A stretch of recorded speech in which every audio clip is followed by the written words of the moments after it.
some sort of self-helpy voice in my head was saying, do the thing you're avoiding, Colson, it'll be good for you. The book that I didn't know that I could do was the one I should be doing. I was not ready to tackle slavery. I waited. How do you rebuild society? How do you rebuild yourself? It was too much for one book. I said yes, which was foolish because I didn't get paid. You know, if an idea stays with you, it's sort of arguing for its importance.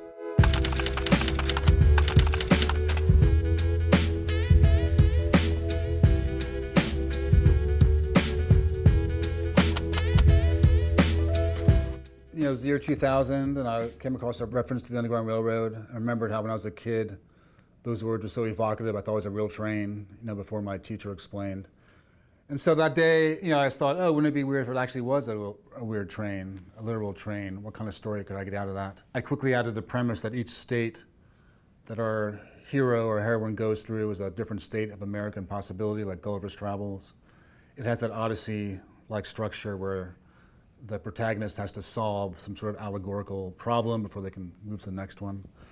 And it seemed like a great idea for a book. I wasn't ready for it. You know, the year 2000, I was sort of like a Gen X douchebag, not very serious person. And I thought I was not ready to tackle slavery, and I wasn't, so I waited.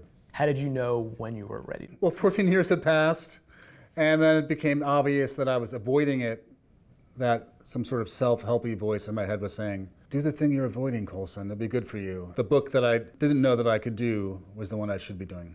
Those standing by the new cabins saw Cora's eyes dart to and fro as if she took the measure of an advancing host, not just one man, an army she was nonetheless prepared to meet.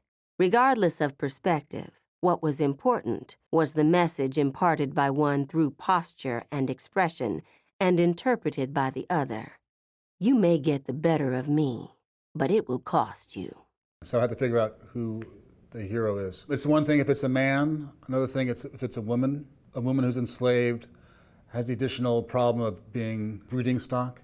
You're supposed to pump out babies because more babies means more money for your master, more property. So it's a different dilemma, and you're making a choice about what to explore.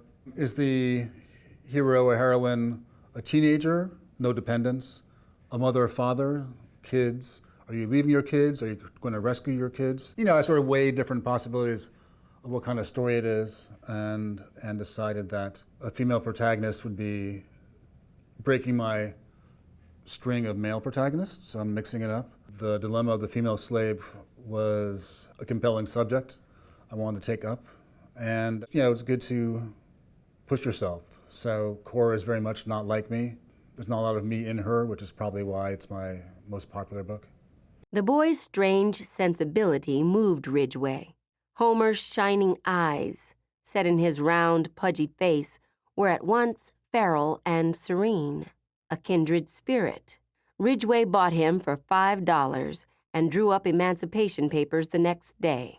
The dynamic between master and enslaved person is very hard to understand from our modern vantage, so I wanted to explore that in Ridgway and Homer. There are a lot of slave masters who would consider their house slave, you know, Bessie, part of the family. She's like one of us. She raised our kids, but of course, Bessie's enslaved. Bessie's children are enslaved, being abused in different ways. So she's not a member of the family, but there's this narrative. And then there are people who were freed after the Civil War, but stayed to work on their plantations, which seems like so unconscionable to us. But they, you know, knew nothing else, had never been off their property. What are you gonna do? You can't read, you have no money, and so continue to work for the people who formerly enslaved them. So there's an unknowability, and in Ridgway and Homer's odd relationship, I'm trying to get at that and explore it. Here's one delusion, that we can escape slavery. We can't. Its scars will never fade. When you saw your mother sold off, your father beaten, your sister abused by some boss or master, did you ever think you would sit here today without chains, without the yoke, among a new family? Everything you ever knew told you that freedom was a trick. Yet here you are. In a lot of ways, you're talking about life in the past, you're talking about how we live now, because a lot of things have not changed. That's particularly true of race. And so before there was a real police force in America, slave catchers were that police force, and they could stop any black person, demand to see their papers. The language that of people who were stopped by slave catchers was the same as the way teenagers would describe now being stopped by white policemen. You know, it's the same language I would use to describe when I've been stopped. So there's like, you know, continuum of experience because, you know, not a lot of stuff changes.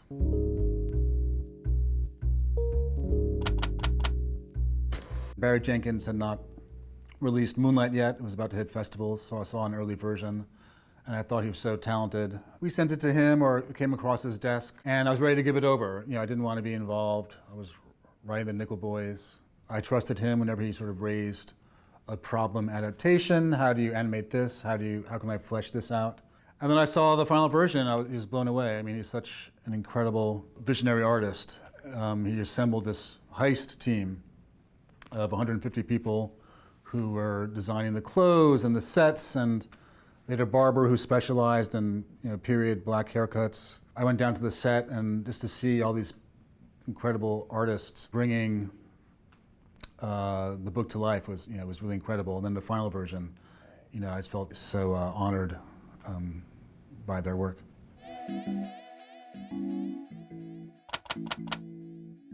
There was a report about the Dozier School, the real-life model for the Nickel Academy in my book. They were exhuming the secret graveyard where students had been buried.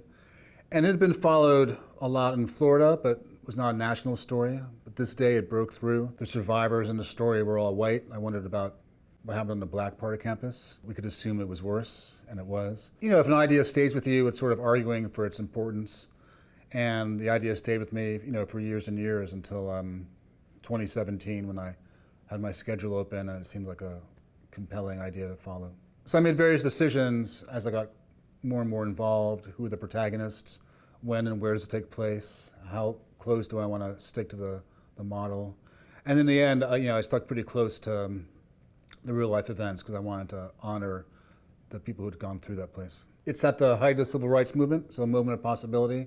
We're about to get, you know, some real legislation, Civil Rights Act, Voting Rights Act. But it's also the height of Jim Crow, you know, the system of laws that restricted black life and black hope and possibility. So both those things are going on, and that's that contradiction I wanted to set my protagonist, Elwood, in.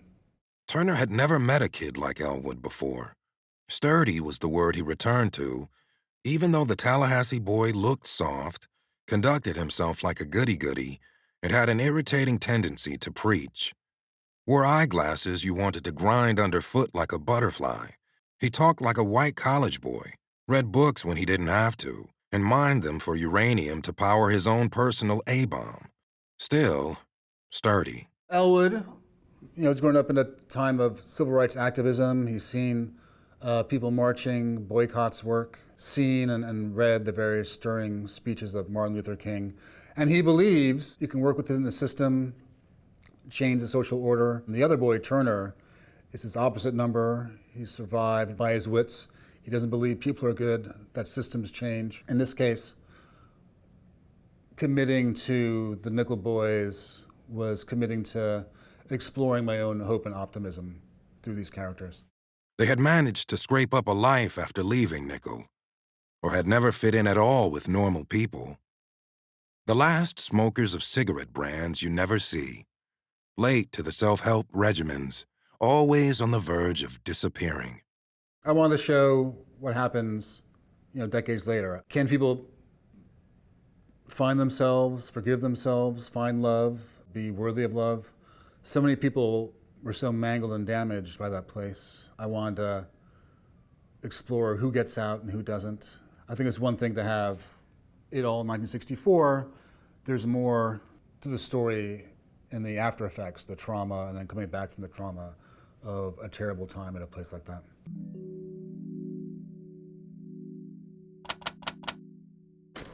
A lot of the book is about, you know, it's about zombies. It's about trauma and getting over a cataclysm, a personal cataclysm. So 9/11, it's a New York novel, looms over it. How do you bring in that pre-trauma self into the future? How do you rebuild society? How do you rebuild yourself after an apocalypse? The stragglers, on the other hand, did not move, and that's what made them a suitable objective for civilian units. They were a succession of imponderable tableaux, the malfunctioning stragglers, and the places they chose to haunt throughout the zone and beyond. An army of mannequins, limbs adjusted by an inscrutable hand. So the stragglers become a metaphor for people who have not let go. They're sort of statues stuck in a moment from their former life. So if you're a bus driver, when you become a zombie, you go to your bus terminal and sit in your seat. That's what you know and you cling to. If you're a doctor, maybe you go back to your hospital and hang out in your ER, sort of frozen. There are metaphors for coping or non-coping, for change or non-change. I'm a classic zombieist, so the original Romero trilogy of Night of the Living Dead, Dawn, and Day were my first exposure. 28 Days Later, and then also non-zombie zombie movies like Invasion of the Body Snatchers, which is little space pods come from space, convert your husband, your wife, your teacher into perfect replicas. So there's that same sort of fear in the zombie of the everyday, the people you know and love overnight becoming monsters. And then in terms of the post-apocalyptic landscape, movies like Omega Man, Escape from New York, Planet of the Apes, all these sort of 60s, 70s, early 80s sci-fi things I would obsessively watch on the Saturday afternoons.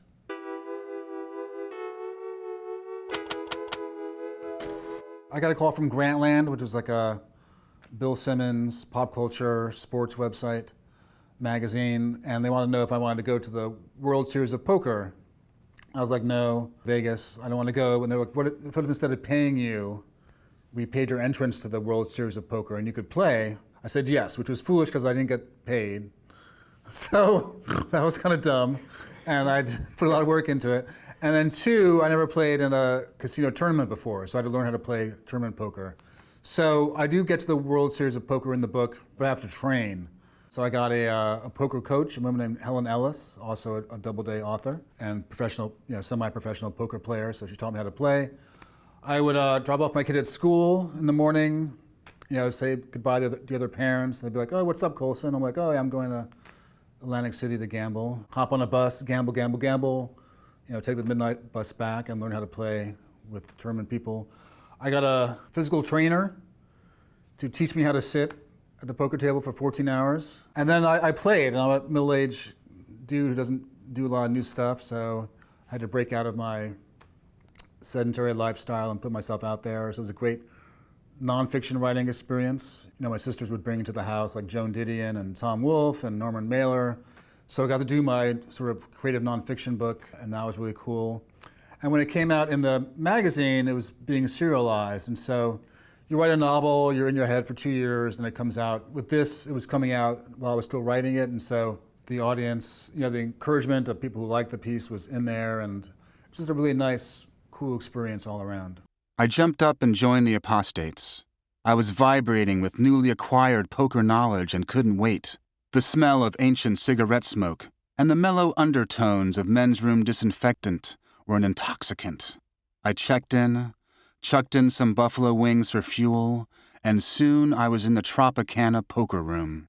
I would go out for a cigarette and sit at a slot machine, take some notes. I was organizing it before I went out to Vegas, the training and stuff like that, and also coming up with metaphors to explain poker playing to non-poker players. Hopefully, even if you don't like poker and gambling and your Uncle Bob spent all your college money on horses, you can still get into the book. Unfortunately, whenever I write about something, I sort of get sick of it, so I only play poker like once a year now. I wrote an essay about making fried chicken 3 years ago. I used to make it like once a month. Now I make it, actually I haven't made it like all year. When I write about something that intently, I get sort of sick of it afterwards. Maybe you can strategically make your next book about something you want to cut out of your life anyway. The crack cocaine.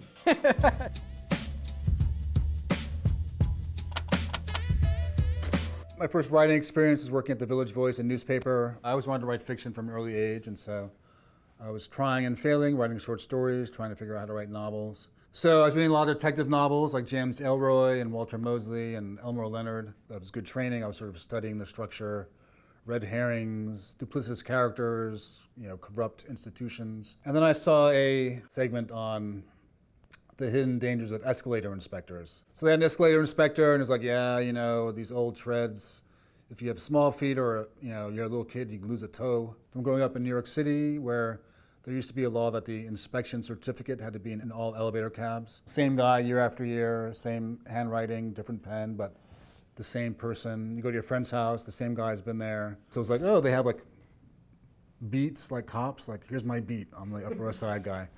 And so I thought, oh, wouldn't it be weird if a elevator inspector had to become an inspector, like a detective? So I went to the library to see what kind of skills an elevator inspector would bring to a criminal case, and the answer was none, obviously. So it just became about elevators and an elevator inspector misery, and I had to build a world. So there's warring philosophical schools. I went to college in the late 80s where the multiculturalists were attacking the canon supposedly, and there was conservatives and liberals and progressives, and that duality between progressive ideals and conservative ideals seemed to be a good template for a lot of different ideas in the book. So I didn't know if it would come off in the end, but I knew that I'd be a better writer for writing it, and then maybe the book after that would get published, or the book after that. So I was lucky that people sort of got The Intuitionist, and it's still in print. Do you always think about that book when you ride an elevator now? No, but I'm told other people do. I've moved on.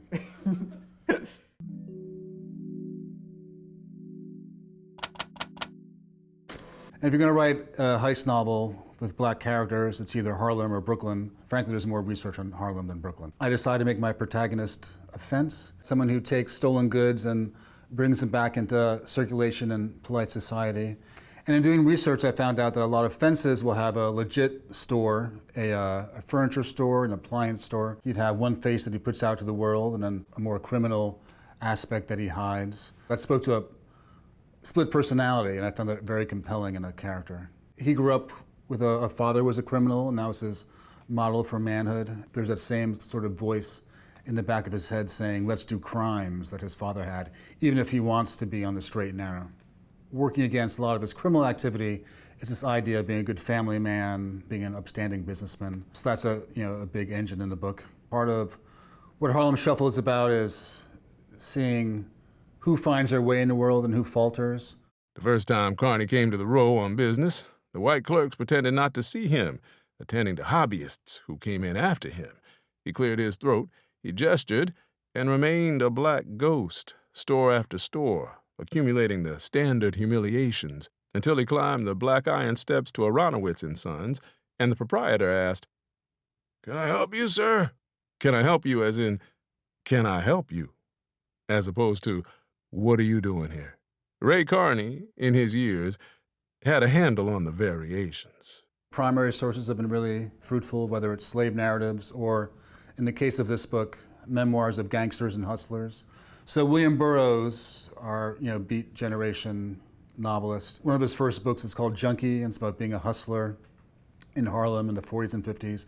And it's just a great slang that I can sort of steal and repurpose for myself. So finding a really great first-person source is exhilarating because I like the material, and also because it serves the book.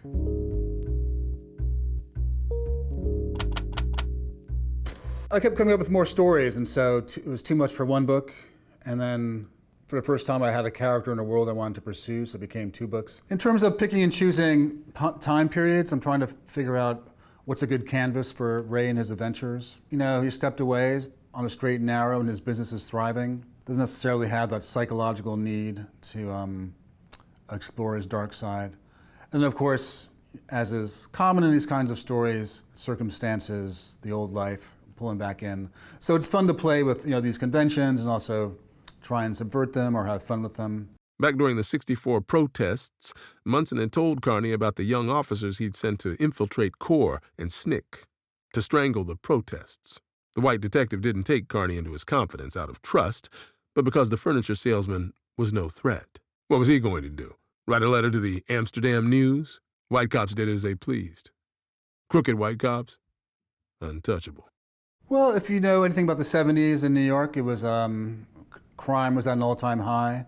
The city was bankrupt. We'd borrowed so much money that we couldn't meet payroll for many city services. And so there's a national recession, which played out in different ways in the city.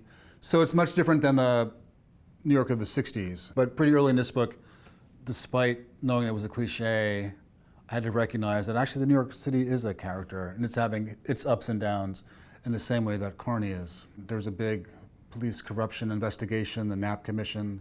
If you've seen the movie Serpico, that's the kind of New York we're talking about. How can I use that maybe to bring in sort of police corruption and talk about that? So I'm sort of picking and choosing my shots, trying not to be too predictable, and then also finding avenues that I find interesting. The next morning found him up early, energized by revenge scenarios. A younger man would have stormed over to Roscoe Pope's hotel last night, manhandled security, and busted into the comedian's room. With age came pragmatism. These days, a good night's sleep was more important than appeasing one's taste for payback. The sooner he hit the hay, the more rested he'd be for tomorrow's ass-kicking. Ray is coming to crime from the outside. He needs, some mentor figures. One of those is Harvey Moskowitz, a jewel broker in the first book. And another is Pepper, who's a running buddy of Ray's criminal father. He allows the reader, most readers are not necessarily criminals, to see how the criminal life works. At the same time, Pepper is showing Ray the ropes. He's showing the reader how these low-level crime networks operate. I find him very funny. He's a good foil for a lot of Ray's characteristics. And this book, I wanted to give him his own story. So in the second section, he gets the middle novella, the middle story, and he gets his own sort of caper. Having Pepper's perspective allows us to see the criminal life in a different sort of way. We get to see Kearney through someone else's eyes. Pepper, being a sort of sociopath, is repelled, but also as a human being kind of attracted to a stable family life. So we get to see him being adopted by Ray's kids as a weird uncle. As the story gets a bigger canvas in Crook Manifesto, different characters, supporting characters, get their chance to shine, and I can sort of widen the portrait of Harlem.